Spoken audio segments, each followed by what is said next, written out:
Hasini किरण's home and kitchen में आपका स्वागत है। आज हम थोड़ा ग्लोबल बनेंगे, मतलब एक यूरोपियन डिज़र्ट, एक 5 स्टार होटल्स का पेशकश। इसके कई ही नाम हैं, लेकिन हम कहेंगे कैरमल कस्टर्ड। एक ग्लोबल इसलिए क्योंकि बहुत सारे कंट्रीज़ में इसको बनाते हैं। कई सारे वर्जन्स भी हैं, लेकिन ये जो अब हम बनाएंगे आपको रेशम जैसा टेक्सचर और जन्नत जैसी स्वाद मिलेंगी ही मिलेंगी, ये तो पक्का है। लगे सर? एक पान को हीट कीजिए, 3 टेबलस्पून शुगर ऐड कीजिए।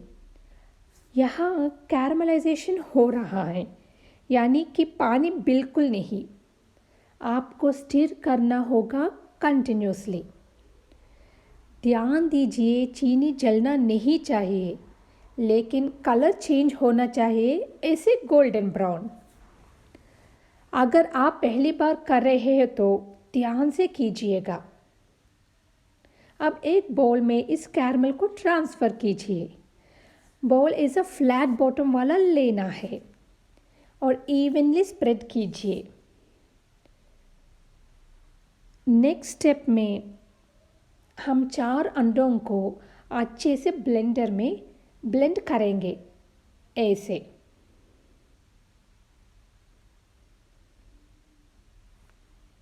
इसमें 1 टिन कंडेंस्ड मिल्क को ऐड कीजिए।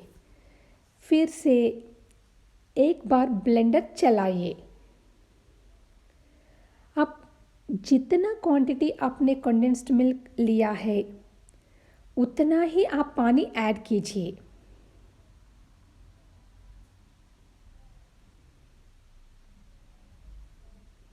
अब 1 टेबलस्पून वेनिला एसेंस या इलायची पाउडर ऐड कीजिए और अच्छे से ब्लेंड कीजिए।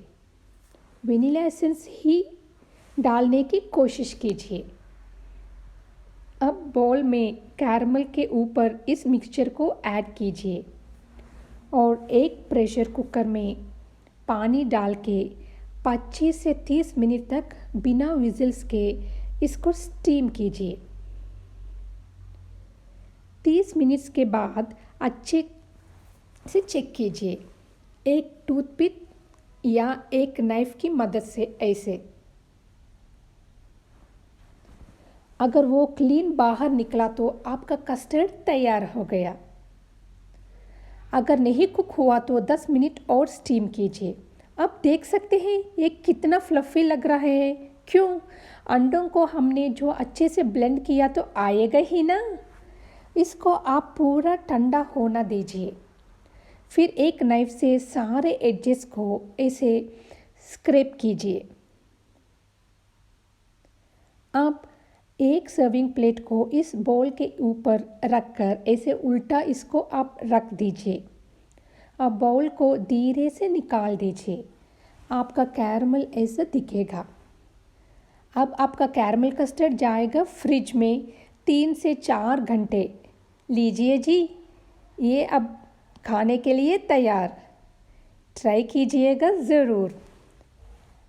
अगर आपको ये हमारा वीडियो पसंद आए तो लाइक कीजिए, शेयर कीजिए और लेटेस्ट अपडेट्स के लिए हमारे चैनल को सब्सक्राइब कीजिए। धन्यवाद।